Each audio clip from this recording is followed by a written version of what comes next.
And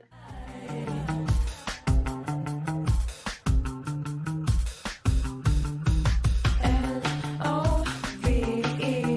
love is a solution, so set your love free with the L-O-V-E, for the evolution and blessed unity with the L-O-V-E, love is a solution, so set your love free with the L-O-V-E, for the evolution and blessed unity.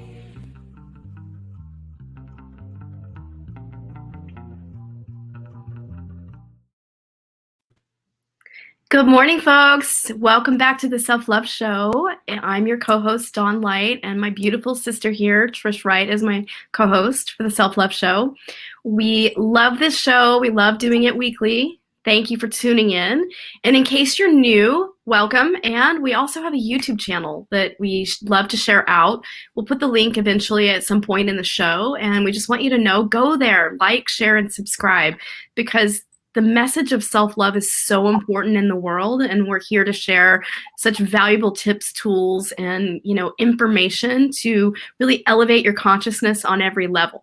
And so it's a wide spectrum of what self-love is. And so we're so stoked to do this show and share in this way in 2022. Like, yes, right? So here we go. We have an amazing guest. I'm going to read her bio.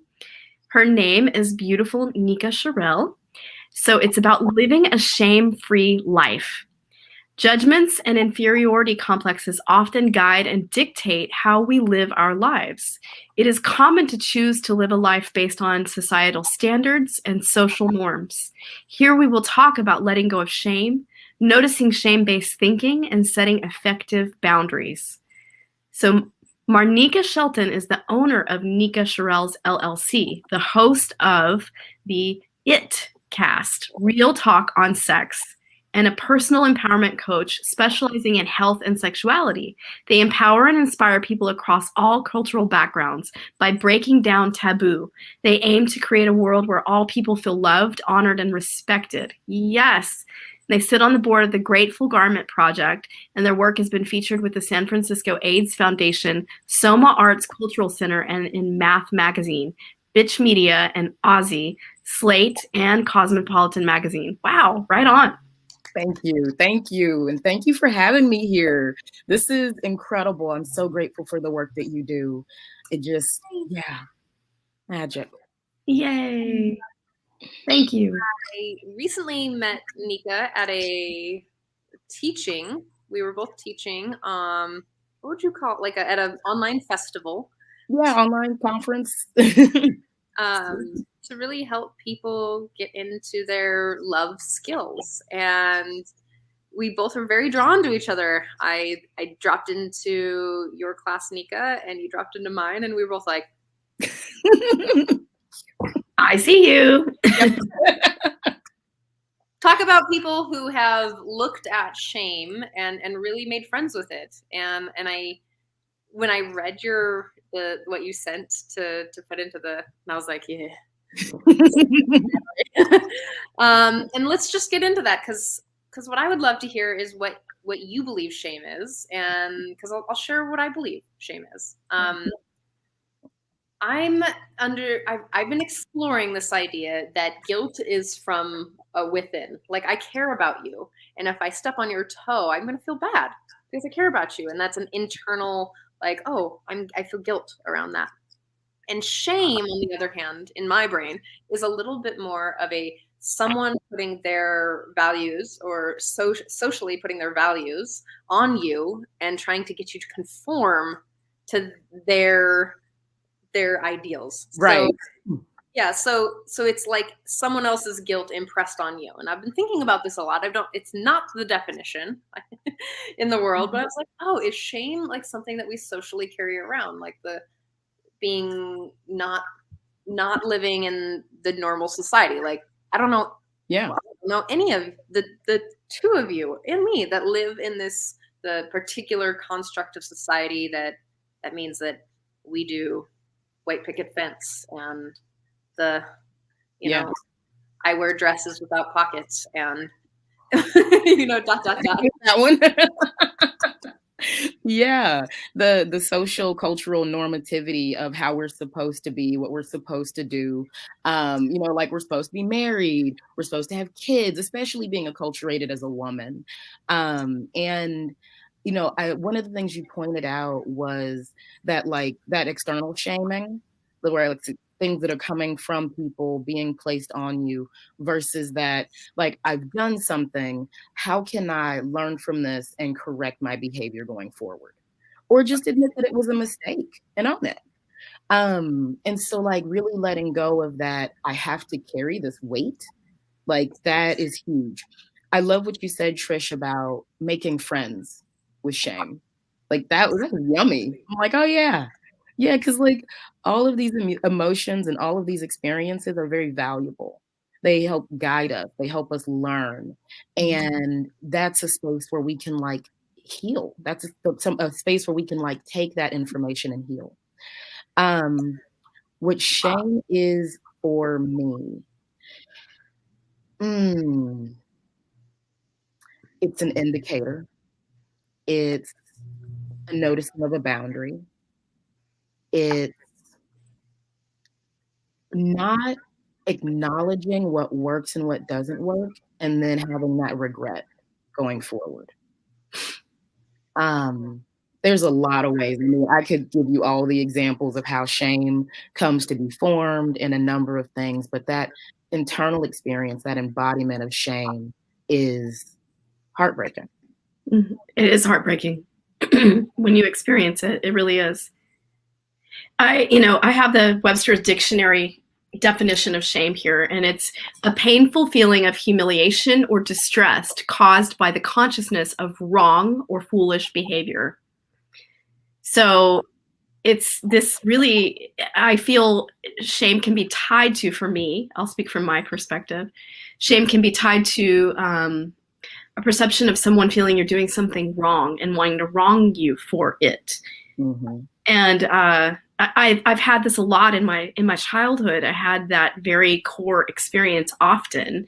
And so it was always riddled with a lot of shame. I had to work through a lot of shame that was always covering all the gifts I carried, truly, because, and it's interesting, even as an adult, it is surfaced, because that's the beauty of spiritual curriculum and the way it works is we attract these perfect people to come and, kind of trigger that material in us, right?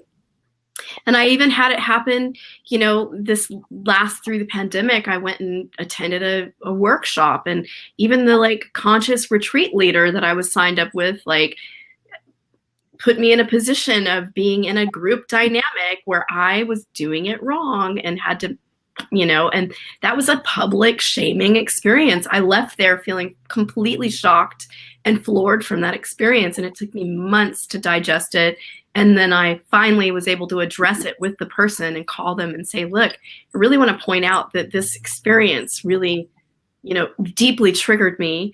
And it triggered all my childhood material where I do it wrong, and so that was really profound, and to really not talk about it with others and have to process it that way. I just sat with myself deeply and really got to know what was really going on and why did I feel the way I did. And it took me months to process it, but I finally was brave enough to just go right head on and, change the pattern by being brave and addressing it with the person I experienced it with, and to let them know, like, this is a learning opportunity for you to know that I experienced it this way. I love that. I mean, like, the boundaries and the willing to be vulnerable and share, like, this didn't work for me. That's huge. That's huge.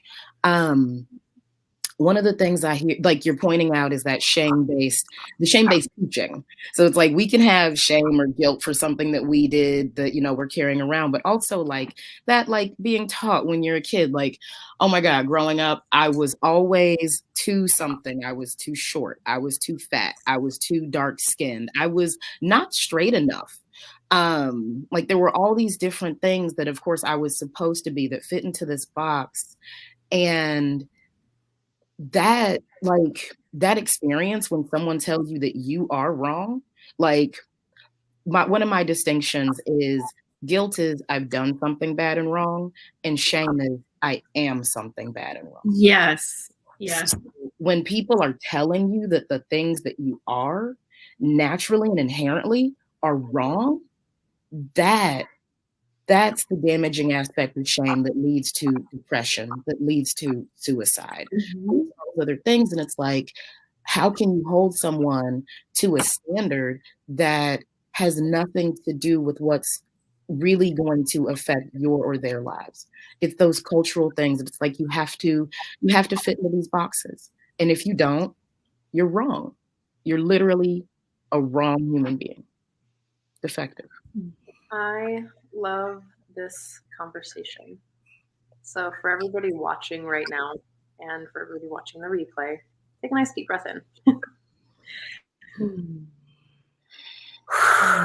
I just want you to know that wherever you are and whatever you are doing, you are a beautiful human and you have the right to exist in the world just as you. And just because you don't fit into the box that someone else wants you to or society wants you to, it doesn't mean anything about you. It's actually a direct counter to the system and the values of that system that are actually, I don't know if you've watched on the news lately and all those things that are happening, but those things are dissolving now. Mm-hmm. And we get to be the radical activists in the world just by being ourselves. That's it. That's all you got to do. Like, you just show up in authenticity and not hurt anyone and just be you. Yeah.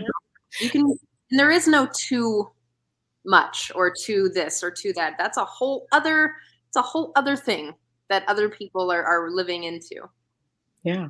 Like, I don't see too much here. I see beautiful and I see like spicy and fun and honest and loving and someone who like someone's here. These two people who show up in service for other people. And that's deeply loving to share gifts that we all can evolve out of the shame of social programming. Yes.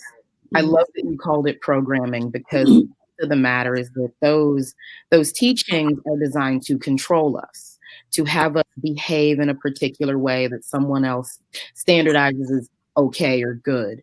And so one of the things I pointed out is, like, we walk around with these inferiority complexes and they keep us living these very safe lives. I'm not going to overextend myself because I'm not actually good enough to do that thing. I'm not good enough to be seen. I'm not good enough to be heard because I don't fit into this paradigm. And that. Who taught you that? What was that? Who fucking taught you that? That's what I want to know. Who taught you these things? You out there in the world, who taught you those things? Those are lies. Don't listen to those things. Yeah. Sorry. Yeah. And there's nothing inferior about you. There's nothing. 100%. Like, I think about, like, there's all the isms. Like, each ism has to be held up by both sides. Yes. So if there is a dominant conversation and a submissive conversation, both sides have to agree that that's the order in which life lives in. And a lot of that is based on inferiority complexes. It's like skinny people are better than fat people. And then I walk into a room full of skinny people and I'm like, I'm not good enough. Like, that's that thing that told me I'm inferior that I then internalized and now believe and believe it. In every situation, every scenario. It becomes a self-fulfilling prophecy. What we subscribe to and believe inside becomes our reality. Yeah. Most of these you call them isms. Most of the isms, as I understand it, is they're coming from a place of survival. So socially, throughout the, I don't know, how long have people been on this planet? 4,000 BC. Were 1,000 BC. There's like scripture of actual religion in 4,000 BC of people doing things and starting to create social structure and social norms. And most of the things right around what 60s BC, around Christianity, Catholicism sort of moments, that it gets a little messy and violent. And so you have to conform to these particular things so that you don't get your head chopped off. Yeah. And so this is a lot of places where, where women at this moment become, we are chopped at, like the power is chopped off, and people of color and anybody who's not in the safe form of the sort of light-skinned male body, like those people are starting to like, oh my God, we're going to lose power, and start to create these systems where we're fitting into norms. Hence, like social beauty standards. Social beauty standards are primarily based in Eurocentric prepubescent boys. If you look at the body, like you're gonna be like, oh, I don't know about you, but I run estrogen, and when my estrogen goes and my progesterone's like and my testosterone, I'm gonna be like, like my body is doing stuff. I don't have control. I can't look at the prepubescent teen boy. I will never fit that. Am I supposed to walk around social shame of like, oh my God, I'll never be a teen boy again, which is kind of pedophilia, just so you think. You know how I feel. I'm on the roll today. And just so those things, it's like, oh no, we fit into this social norm so that we can get our needs met. Of course, women who are like, can't even get a bank account until the 60s with their husband's permission. Holy crap, right? Like, and we're still, even 2022, debating on women's bodies and right to choose to give birth or not. Oh, wow. Hello. To this point where like these shame pieces or these social norms are really pointers to the social programming. I'm going to go back to that because that's what it is. It's like we've contorted to make ourselves fit in for our survival. And then we've impressed our beliefs on everybody else. It's kind of nutballs if you think about it. Oh my God, that is such a good one. That's such a good one. So talking about survival, and you're spot on. In Maslow's hierarchy of needs, like the third tier is all about survival and belonging. We need that human connection. We need to fit in, and being disconnected from that is actually like in those days, like, you're not in the village, so you're going to die in the cold. Like, no one's going to take care of you. And when you talked about like teaching people, so it's like, no, this is how you're supposed to be. Now fit in this box. No, this is how you're supposed to be. Now fit in this box. What hits me there is the way that corporal punishment has occurred in the United States.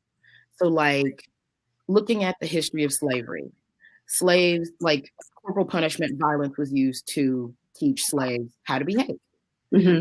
And from there, to protect their children, Black people would beat their children so that they wouldn't get out of line. And that taught them that you have to behave this way. Otherwise, you're going to die. It's dangerous for you in the world. Mm-hmm. And it's because you're Black. And then you add another layer of shame. And it continues and continues. And so the pain gets very deep. And this is one paradigm, we all have our paradigms out there of how we're being taught, how we're being raised, what leads to this after this generationally and societally. But, that's an example of. But we each have a sacred responsibility to lean in and do the inner work to break those intergenerational patterns and chains.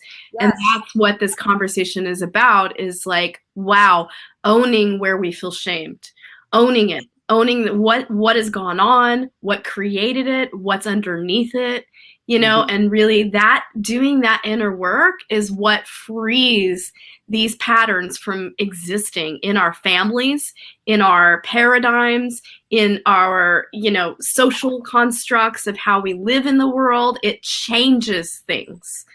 So don't ever doubt that you feeling your feelings.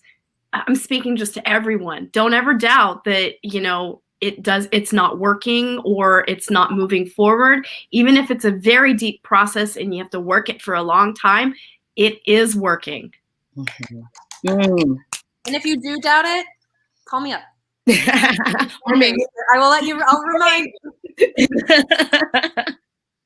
And there is a piece that I do want to just drop in is when I started to look at some of my ancestral shamey stuff. And one of the big ones that I'm noticing right now that I want to share is, I had this story that it sounded like this. I don't know if anyone out there, if you have this one, type in yes. If you don't, that's okay. I'm sure you've got your own. Mine was, I'm alone, or I'm always alone. And I've carried it for 30 years, and I was like, oh God, I'm an only child. I was like, yeah, I'm alone. Da, da. And I'm talking to my mom one day, and she goes, I'm just so alone all the time. And I said, in my brain, I was like, oh my God. And then I reached out to my aunties. I was like, do you have this common inner story? And then does grandma have this inner story? Do you know if grandma's grandma had and they were like, well, grandma definitely had that story. And yeah, I do too. And I was like, oh my God, this isn't even mine. Yep. And what had occurred to me is when I noticed the discomfort in my body about anything, I asked myself, is this mine? Is this mine? Or what is the value or the need underneath that? So if I'm having like upset about who knows what's underneath it? Is this my belief here? This is a social programming belief. Like, oh, I'm supposed to wear tights or put makeup on or whatever the thing is. Like the feeling of supposed to, or I feel obligated or shamed into it. I'm always like, wait, is this mine? Whose is this? And then there's some things that are mine. I'm like, oh, I feel deeply obligated to do my work because I hear people sharing like the benefit, and what else would I do on this planet? I feel the call to do that. And so I invite you to ask, is this yours? Like when that comes up, is this mine, or is this a social program, or is this an ancestral program, or is this a familial thing? Or is this the group of people who I'm hanging out with? And really look at those things. And then to ask if it is yours, even if it isn't yours, ask what's underneath that, what's driving it? Do I have the need to fit in because I'm afraid that I don't have other people? Am I contorting to that? Or,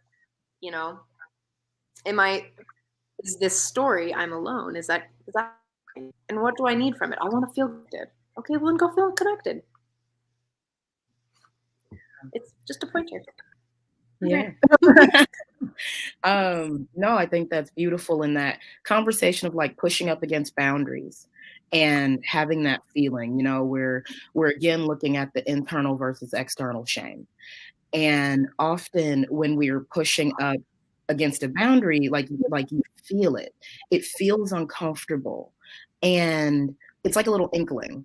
It's that like, what's wrong here? And I love like asking like, is this mine? Is a really good step. And allowing yourself to be so in tune with yourself that you can answer that question. Because a lot of times we take on and internalize stuff because we don't believe that what we think is actually good enough. And as you mentioned, I mean, it goes around. So knowing where your boundaries end and where someone else begins is really healthy. Like, know what's yours. Thank you for that. Yeah. I'm gonna use that one. Nice. I definitely see where it comes up in my own life. Yeah. So go ahead. Oh, I spend a lot of time thinking as one. Some might call it over processing, but I call it thinking and contemplating what it might look like. And I was just, because I'm constantly I'm kind of a queer person. Like I like to cross dress and I like to do all these things. I like to have the freedom of human expression because it feels good. Mm-hmm. It feels fun to do these things, and I feel more and more free to be myself. Like these expressions of self aren't harming anyone, right? Mm-hmm. Like they're just, if I allow myself those things, then I can be more expressive and I don't have to tether so much. And so when I'm like thinking about like, why can't I dress like a guy, or why can't I not wear makeup? Like, why do I feel the insistence on wearing makeup, or why do I have the insistence on participating in this way, or why do I feel like, when I just started asking those questions, is like, something doesn't feel right here. Whatever side I go on, like whatever, if I do it this way, it doesn't feel right. Do it this way, it doesn't feel right.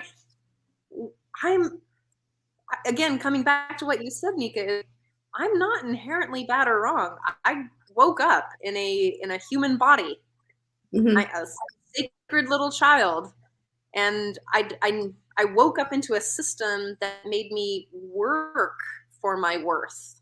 Mm-hmm. And I was like, wait a second, I don't think that's right. I think it has inherent worth. And the shame piece is the impression of someone else's beliefs on me. Mm-hmm. Like, you know, and I look around at these different cultures around the world and being like, some of these beliefs that I hold, these aren't loving. Where are they coming from? And I really just started to look around me, you know, like again, I'm going to bring it back to this like socialized as beauty thing, because I just get so mad. I'm so mad about this because I see how harmful it is to all of my friends. I see how harmful it is for me to like look at, like, here's this beautiful person in front of me and they're saying, I feel not beautiful. And I was like, or I feel too fat or whatever. I'm too fat, too thin. I'm not whatever enough. My skin's not blah, blah, blah. I don't know. And then I'm like, who told you those things? Yeah. Who told you that you do those things? Who told you that you're doing it's powerful. I'm going to share a little bit about, being a coach, right? There's all these like kind of ideals around how you should be a coach or do coaching, right? Mm-hmm. And it's fascinating because, I'm a mom. I have to get up and have mom duties in the morning, right? And take my kid to school. And so the window of my serving in my business is so big during the day, right?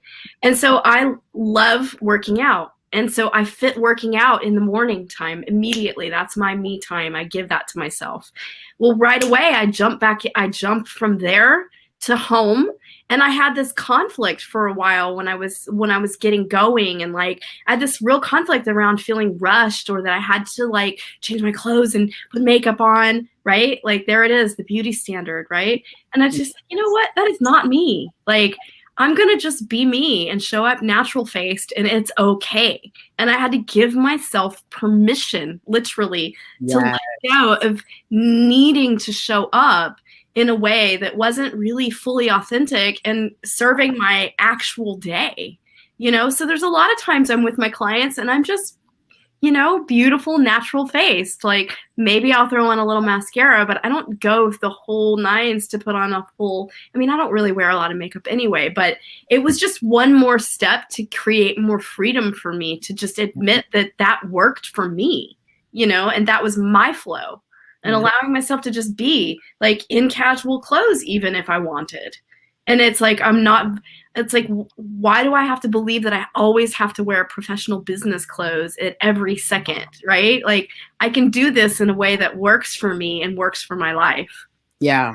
I love it. So like getting into self-expression, and do forgive me, I was a little bit shaken earlier because I was like, oh my God, that like internalized bit.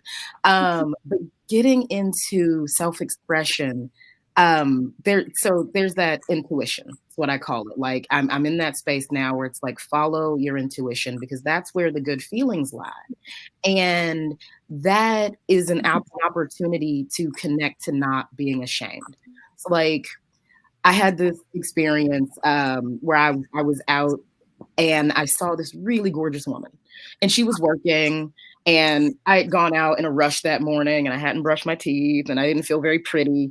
And I saw her and I was like, I really want to communicate with her. I'd love to give her my number, get her number, something. And then all the voices in the back of my head, those super loud ones of like, nope, you should be ashamed of you even being out of the house right now. How dare you be in public? Like all come out there. And that little voice, that little one is there like, but this would be so good for us. But this would be so good. And following that inkling, that is your self-expression. Shutting that down, that's where we get to stir up our own shame and regret. So I didn't talk to her. I didn't give her my number. And I had that regret all day. Like I came home and I talked about it and I was like, oh my God, oh my God, oh my God. And if I had just done it, I would have been so free. I've been so free. And so it's like, don't squelch that thing inside of you that wants to come and be out and be free. Like it's in there and it's asking you, it's longing for you to love it. That's so good. That's so good. Yeah. So for our viewers, what voice is it telling you inside to where you can be a little more free? What is it? What is it asking of you? Right? That's so good. Yeah. Yeah. And one of the things that I love in terms of that like freedom and that self-expression, I see you like thinking. I love it. In that space, like sometimes we don't know how we want to express because we haven't spent the time with ourselves and loving ourselves. And because of all this boundary having and the shame-based teaching and everything, it's like we can become very codependent because we've shaped ourselves into these normative boxes for someone else. And in that space, to be able to connect with yourself, I mean, this is the self-love show. Come on. Like, to be able to stop and like ask yourself, is this me in this moment? Do I love this? Does this work? Is this something that I've contorted into? And getting to know yourself in that space so that your expression can come out, so that it can happen. As you put it, Trish, like, is this mine? If it's not, put it down and then find what is. Right. Another question I like to ask, and I feel like I need to clarify this a little, that the question that I ask is, what's the most self-honoring choice I can make right now? And what I mean is it's not like selfish or exclusionary to the agreements that I've made with other people, or it's not harmful to other people. But in thinking about, well, so sometimes knowing that I'm, have been put in my past and actively working into my earned secure relating, that I had to ask myself is like, when I'm cycling these thoughts, these like, I've done bad, or external validation pieces, the very codependent pieces, the social shamed pieces where I'm like, okay, stop. Thoughts to rest back on myself, which is not selfish. We have to take care of our own being before we can take care of anybody else. So coming back into self and being like, okay, what's the most self-honoring choice I can make? Maybe I can't show up in the way that I fully want to show up for this person that I said I was going to. The most self-honoring choice I can make is to say, hey, I can't show up in 100% and it's going to be half-assed. So I can still show up. It feels a little like I feel like I'm stretched here. If you want that, and they'll be like, oh, generally, like anybody, if you're honest about it, generally people are like, oh, no, why don't you take your time, come back and we can reschedule. And that's the self-honoring piece. Doesn't mean that you're harmful. The self-honoring piece is, how can I look at what is my programming? How can I look at what is my body and my needs? Get those met first before I can show up for Dawn or for Nika or for my beloved or my cat even. Like, okay, where can I show up in 100% or at least 90%, 80%? I'll take 80, and honest about those places. and this is all coming back to living the shame-free life, is Mhm. is to make self-honoring choices, to be communicative about it, and to really check what's yours. Like, what is yours? Are you Yeah. playing into this programming that you're actually not, that's not like enriching your life or in anybody else's? Are you perpetuating things that are harmful? Like, it's a good question to just journal about and to think about, like, where do I carry shame? And where do I carry guilt? What can I do Mm. about that? I love what you brought up. It's the conversation of put your own oxygen mask on first. Like, if you can't breathe, you can't help anybody else. And it's the same conversation. If your cup is empty, you don't have anything to give. So there is that very deep concept of like, oh, being there for yourself, taking care of yourself, it's selfish, it's egotistical. Like, you should be ashamed, you should be giving of yourself all the time to others because you should be humble. Like all of those contexts. And there is no what Is was that is that giving from a cup runneth over though? right. Like, that's the thing. Like, we want to give from the cup runneth over spot versus the depleted spot. That's obligatory. It doesn't feel good. It's not in alignment. And the other person doesn't feel served. Like, truly. Yeah. And you're not honoring your boundary. Like, when you're like, I would kind of maybe do that for you, sort of. And they say yes. Then you're like, why? Why didn't I just? And we can have a hard time, like with our yeses, with our nos. I feel ashamed of saying no all the time. And then I come up with a million reasons as to why my no is valid. And then I give myself all these excuses. And then I feel guilty because I said no. And I'm holding that. And it's like, it's okay for me to say no and for me to assess, what do I need? Like, what do I actually need in this space or this time? But Who taught us that it's not okay to say no? Who taught us that? Who taught us that we have to have guilt for having a boundary to say no when a place where we just can't give from that place? Yeah. Like, It's so old. It is so old. It's so socially old. Yeah. We will die if we say no, so we self-abandon. I literally. mm-hmm. Yeah. Some of us have it more than others because of how they were treated ancestrally. Yeah. Yeah. And it takes away our agency. Like, that not being able to say no completely diminishes the power of your yes. It gets muddled. And like, at that point, you have no agency over your life. Like, you're going to do what someone else is requesting you to do because you don't know where your boundaries are. You don't know how. People pleasing. Yes. Ooh. All right. For everybody watching, I'm going to say it out loud and you can repeat after me. I'm going to say it twice. I invite you to say this. I no longer need to self-abandon to be loved. Mm. I no longer need to self-abandon. I no longer need to self-abandon in order to be loved.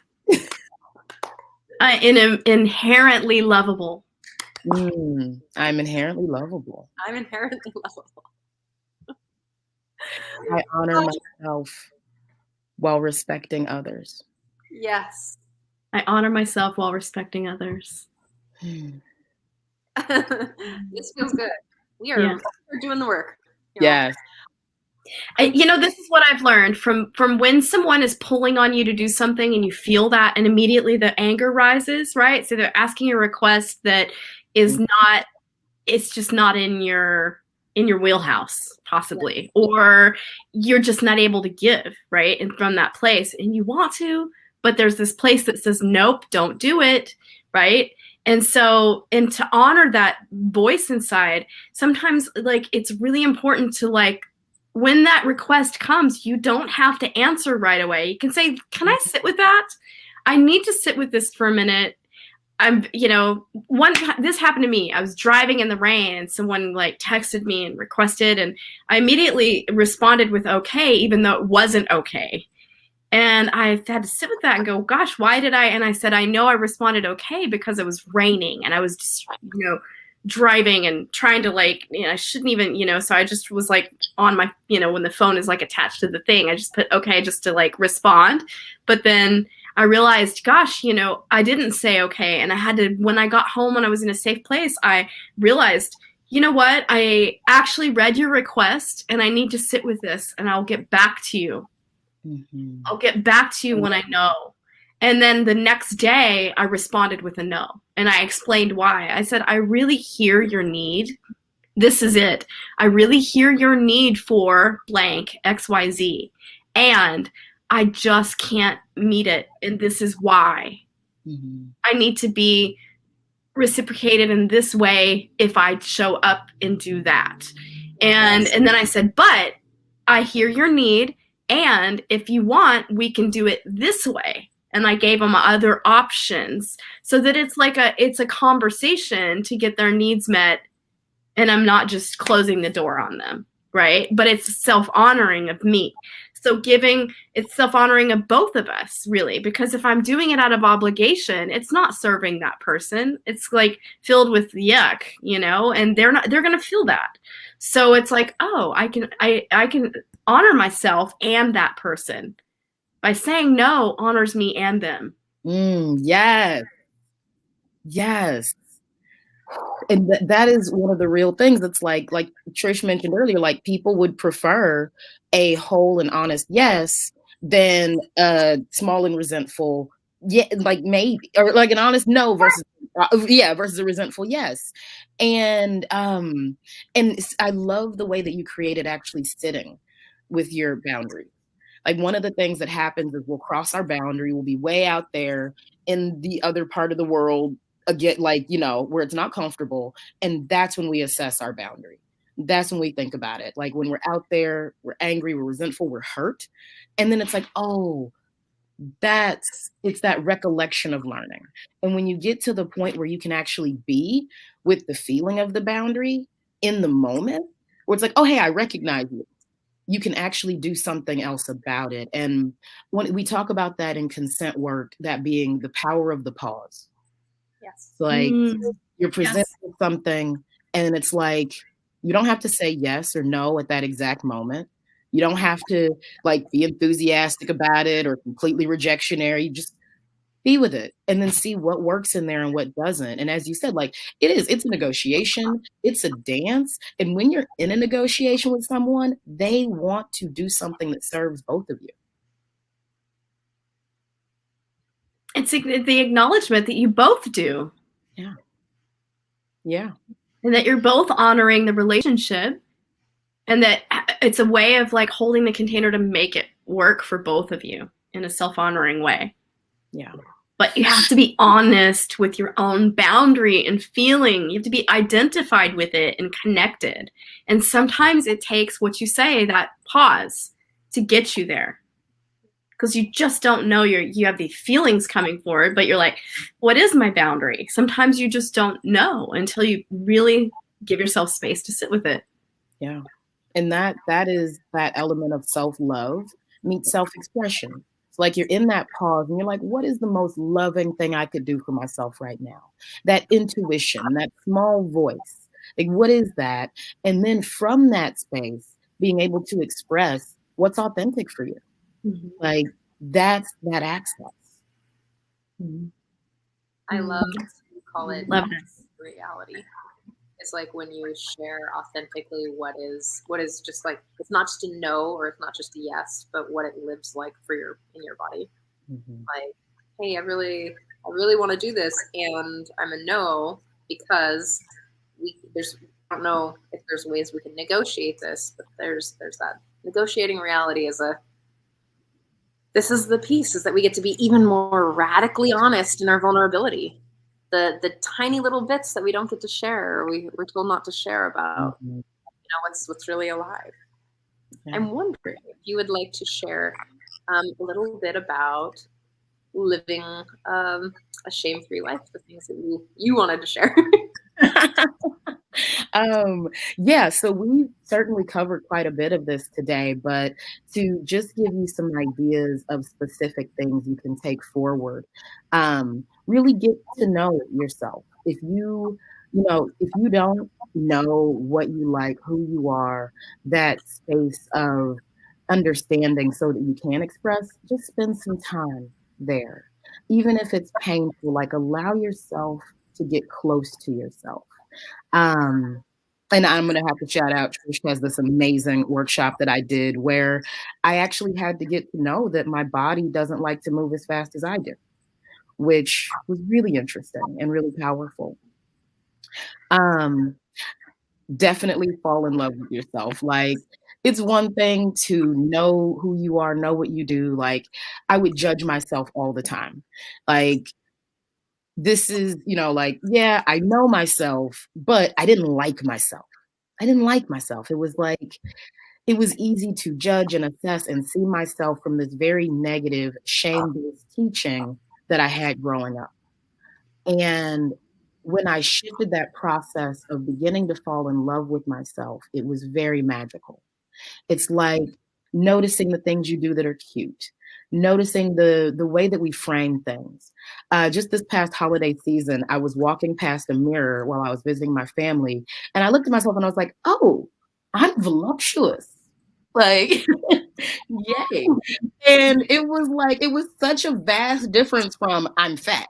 Like like I am, and it's soft and yummy. And that made me feel so happy in my body. Like you can feel when your body is like, yes, I'm connected with you. So that was a yummy one. Um, you know, don't get stuck in that paradigm. It's like we have this paradigm of it's good to be humble, it's good to be quiet, it's good to serve others. Especially when you're doing spiritual work and they're like, service is the path to spirituality. All of these things are true. And you give from the places that give back to you. So don't allow yourself to think that if I'm doing this over here, it's arrogant, it's selfish, it's egotistical. You actually might be choosing to do that over there because it's giving you life over here. Oh, we talked about communicating honestly. We talked about some good stuff. That open, honest communication, having that heard is what makes you feel loved. Being able to share that has you feel a love for yourself. Um, I do want to talk. So, like, there's that internalized bit of shame based thinking, shame based teaching, and judgment. So, when it comes to letting go of shame based thinking, it's actually about letting go of judging yourself and others. So, we'll be in this scenario, have an assessment. Like I mentioned earlier, walk into a room full of pretty people and then feel ugly. Well, I'm then judging them based on social normatives and inherently judging myself based on those same social normatives. And one of us is going to be above or below in whatever judgment scenario. And we often think that that validation is what's going to make us feel good. And, like we should be ashamed if we're not being validated. Versus we're all one and we're all having this human experience and we're all learning in it together. So just because someone looks a certain way doesn't mean that their life is fitting that social norm or that stereotype. And not even that it feels comfortable. We are getting to be with two incredibly beautiful, wonderful people, and they're actually talking about beauty shame.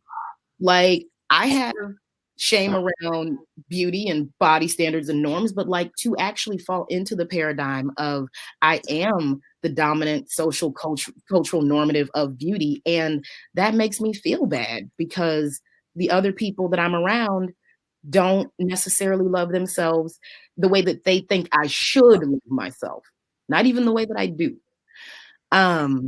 So letting go of those judgments is so critical because when you stop judging yourself, that's when you stop judging others. Like It's yummy. And it's also, it creates a container of safety for yourself and the people around you. Um, I talked earlier about that intuition. So noticing when you're taking yourself out of something and then being brave enough to do it anyway. Be like pushing through and taking that risk. That like that's the other side of boundaries. There's that something's crossed my boundaries over here versus I haven't allowed myself to break through over there. And we can stop ourselves with shame-based boundaries. So be brave. And don't care. Don't care what people think. Oh my God.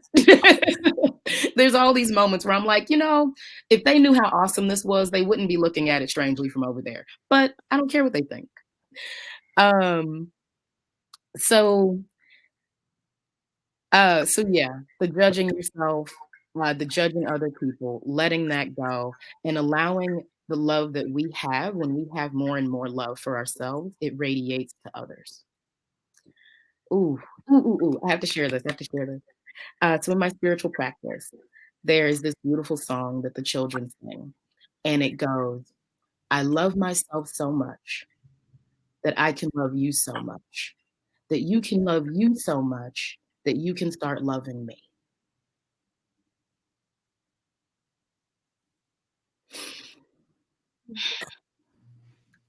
Thank you. I hope that honors you and you get to take something with you from that.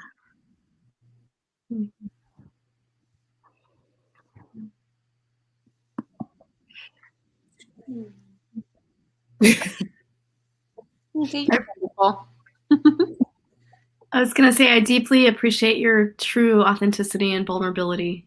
Like, it's beautiful to see. Thank you. I really acknowledge you. I acknowledge the caring there. It's really beautiful. Thank you. Yeah, I've seen shame harm and deter and even kill so many people that this work, it's my life purpose. I am committed to it. And if there's anything that I can do to help ease and heal that conversation, I can't say no. Mm-hmm. I really support you in this. It's beautiful because I too was riddled with immense amount of shame in my childhood, from I just was constantly wronged and shamed like all the time. And so I had so much mental anguish and suffering and, misaligned belief systems to really sort through. It kept me literally hiding out in my life. Like, I played small and didn't own my gifts, wasn't being able to be vocally expressed. Like, this is the new me emerged because I didn't have a voice and couldn't speak up about it for a long, long, long time in my life.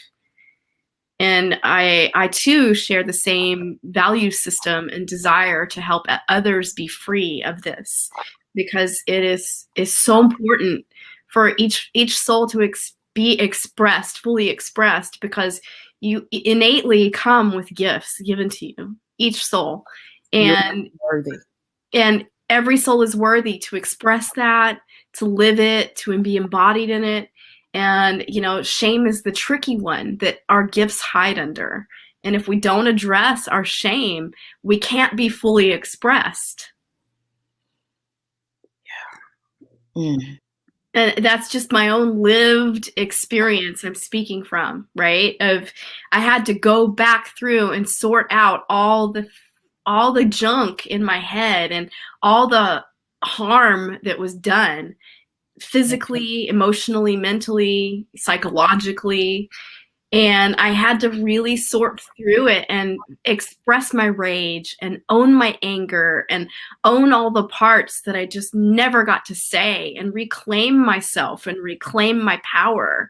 And really, that is what let me lay down the blanket or coat of shame that I had been carrying like a heavy boulder in my spiritual backpack, right? Like up a hill for how many freaking years, you know? And it's like, dude, I don't have to do this any longer this way. Like I'm allowed to be me, and I'm allowed to have this experience, and it's okay and it's safe for me to speak about it now. Because guess what? How many other people out there have had the same experience? And they need to know, gosh, if you can do it, I can do it. If you can make it through that, I can make it through this. Yeah. Oh my God. Yeah. And it's through shame we hide a lot of things, and we contract. And what you said about, oh my God, you've gone through that too, reminds me. So I'm a sexual assault survivor, and I'm sorry, there was no trigger warning on that. And when that happened to me, I got really isolated and really silent about it. And there was all this shame, all these issues. And what was present for me is that, or what got present to me, what I discovered is that if I'm not sharing what happened to me, other people aren't allowed to heal and start sharing what happened to them. And that's that other layer of like self-expression and being willing to be vulnerable. You're not alone in this. Thank you for sharing that. You're not alone here. And that's what we're here to share. When you're listening to this program, like, know that you're not alone. There's 3 people here who've experienced similar things. And we're committed to walking with you through this. And, you know, it's so beautiful to know that every soul comes with their own beautiful spiritual curriculum and lessons. And even the hardest things that we experience in our life are our biggest spiritual awakening opportunities. And, you know, I can honestly speak from that authentic place of, I'm a child abuse survivor, and it has not come easy at all. And it was riddled with a lot of shit to break through, you know. And, you know, I honestly can say here I stand at 46 years old, and I get to serve others and help others untangle from the messy history of what goes on in families that's unspoken, that's taboo, that's in the dark, right? And like all the unconscious baggage that comes along with, you know, just showing up like our parents did or our grandparents did or whatever. And it's really important to look at these places, you know, and get like a hyper magnifying glass and go, wow, you know, who else showed up like this? Let's talk about it. Let's get really, really real here. And like, let's own what's underneath it. Let's feel it all. I'm holding your hand with you. So if you're desiring to do this work, you know, each of us here in this container do this, right? Like, this is giving you permission just to say yes to what's on the other side of this big boulder you've been holding, you know, your family dynamic. Think about that has been holding, right? Oh my God, yes. So I am a personal empowerment coach, and everything that you said, I mean, you know, the work that I do focuses on breaking down taboo and eradicating shame from our lives so that we can have that full self-expression, that full authenticity. And I get into the nooks and the crannies where we have some of the most powerful, deeply affected experiences, you know, like race, class, gender, religion, like all the different normativity dynamics that we feel we're supposed to fit into. And I love doing and providing this work. Is it okay? Go ahead. Oh yeah, I was gonna say, if you want to find more of Nika's work, I have typed in the chat box and sent it all over the, you know, the world, aka the platforms that we run on. I've sent it all over there. You can find them at, they have the tree. and I've typed it in there. Go click on that. You can stalk them everywhere. Then you can Find me. find kind of, and then you can find them on YouTube. You can also click on and put it in any of your social media platforms at Nika Cherelle across all of them. Yes. All the platforms I'm on. Thank you so much. And yeah, the things you can find out there. I am the host of the ItCast, Real Talk on Sex, and we focus on increasing diversity in conversations on health and sexuality.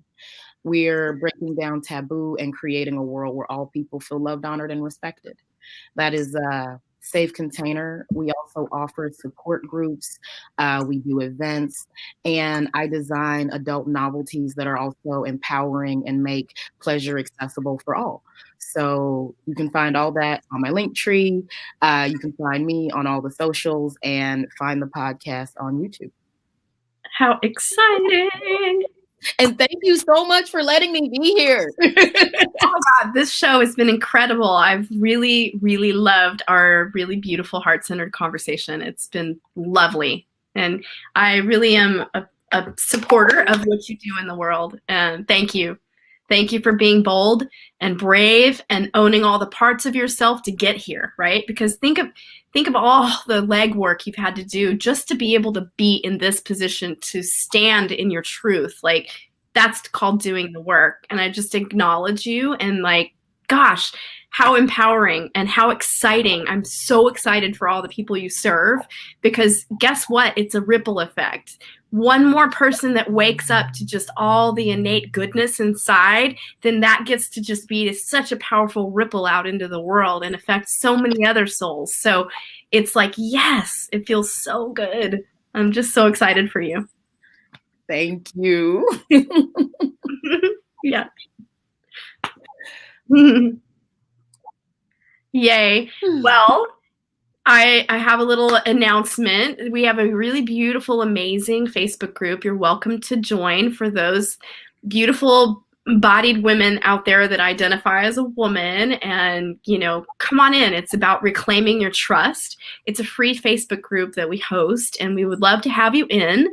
And it's a wonderful place, a resource to just get the juicy conversation of where we've distrusted ourselves in life, what's happened, how to repattern it. There's some great tools in there.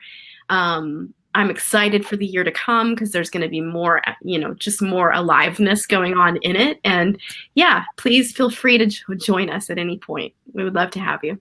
And I'd like to thank Love Coach Academy and Scott Thomas for being the muse and for having a meeting with us a little later, as well as Sign Network for always being big support.